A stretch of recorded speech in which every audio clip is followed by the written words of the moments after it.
Hi chikkis. நான் வந்து பெருசாக வெளியூருக்கெலாம் போய் எக்ஸ்ப்ளோர் பண்ணதில்லை. இப்போ கல்யாணம் ஆனதுக்கப்புறம் தான் சில ஊர்களுக்கு போய் அங்கே என்ன இருக்குது அப்படின்னு பார்க்குற வாய்ப்பு வந்து கொஞ்சம் கிடச்சிருக்கு. அதுவும் குழந்த பிறந்தக்கப்புறம் தான் அதிகமாக ட்ராவல் பண்ணுறேன்னே சொல்லலாம். அதுக்குன்னு என்னம்மா எல்லா ஊருக்கும் போறியா அப்படின்னு கேட்டால் அப்படிலாம் இல்லை.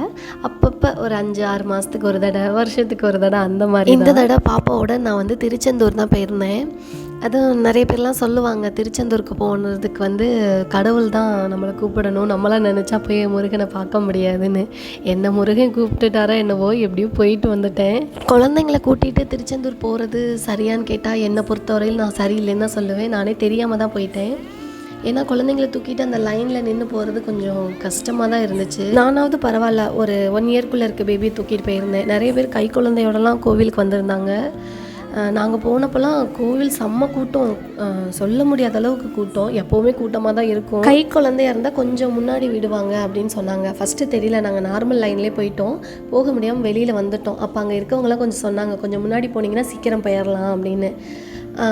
அப்புறம் டீட்டெயிலாக கேட்டுட்டு உள்ளே போயிட்டேன். அங்கே போய் சீக்கிரம் போயிட்டீங்களான்னு கேட்டால் கிடையாது, அங்கேயும் போய் வெயிட் பண்ணி தான் போனோம். திருச்செந்தூர் போயிட்டு வந்தாலே தீராத நோயும் தீரும்னு சொல்லுவாங்க. நல்ல விஷயந்தான் கோயிலுக்கு போகிறது. வெளியில் வரப்பே தோகையை விரித்து மயில் ஒன்று அழகாக ஆடிட்டு இருந்துச்சு. பார்க்க ரொம்ப அழகாக இருந்துச்சுங்க. சாமியெல்லாம் பார்த்து முடிச்சுட்டு வெளியில் வரப்போ இருந்துச்சு பாருங்கள் ஒரு சந்தோஷம், சொல்ல முடியாதுங்க. அதை வெளியில் வரப்போ எல்லாருக்கும் கொஞ்சமாக பிரசாதம் கொடுத்தாங்க. எல்லாருக்கும் கொஞ்சம் தான் கொடுத்தாங்க. நான் கையில் குழந்தை வச்சுருக்கோம், எனக்கு கொஞ்சம் எக்ஸ்ட்ரா கொடுத்தாங்க. அதே மாதிரி ட்ராவலை பற்றியும் சொல்லி ஆகணுங்க. எங்கள் ஊர்லேருந்து திருச்செந்தூருக்கு ஆல்மோஸ்ட் 8 hours பக்கம் வந்துச்சு. கோயிலுக்கு போகிறதுக்குள்ளேயே எல்லாருமே ஒரு அலண்டுட்டாங்க. ட்ராவல்ஸில் தான் போயிருந்தோம். கொஞ்சம் ஸ்லோவாக தான் போனாங்க, ரொம்ப ஸ்பீடாலாம் போகலை. ஃபுல்லாக ஹைவேஸ் தானே, ரோடெலாம் சூப்பராக தான் இருந்துச்சு. ரோடு நல்லா இருந்ததுனாலே என்னவோ எல்லோரும் தப்பிச்சிட்டோம், இல்லைனா என்ன ஆயிருப்போனே தெரியல. நாங்கள் போய் இறங்கினோடனே நேராக கடற்கரைக்கு போயிட்டு கொஞ்சம் நேரம் அங்கே குளிச்சுட்டு கால் நினச்சிட்டு எல்லாருக்கும் உட்காந்து சன்ரைஸ் பார்த்துட்டு தான் அப்புறம் தான் கோயிலுக்குள்ளே போனோம். அப்படி பொறுமையாக போனதுனாலே என்னவோ கோயிலில் நல்லா கூட்டம் சேர்ந்துருச்சு.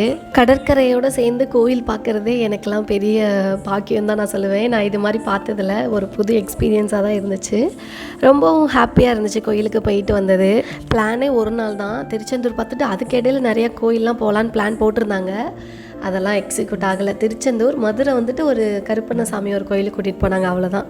அதை முடிச்சுட்டு ஸ்ட்ரைட்டாக வீட்டுக்கு தான். எல்லாருமே செம்ம டயர்ட் ஆகிட்டாங்க. வழக்கம் போல தான் எங்களை பத்திரமா கூட்டிகிட்டு போயிட்டு வந்த டிரைவர் எனக்கு இந்த வீடியோ மூலமாக நான் ரொம்ப ரொம்ப தேங்க்ஸ் சொல்லிக்கிறேன். இனிதே இந்த பயணம் நல்லபடியாக முடிஞ்சுது. நீங்கள் யாரெல்லாம் திருச்செந்தூர் போயிருக்கீங்க, உங்களோட எக்ஸ்பீரியன்ஸ் எப்படி இருந்துன்னு மறக்காமல் எங்களோட ஷேர் பண்ணிக்கோங்க. இந்த வீடியோ உங்களுக்கு பிடிச்சிருந்தால் லைக் பண்ணி ஷேர் பண்ணி கமெண்ட் பண்ணுங்கள்.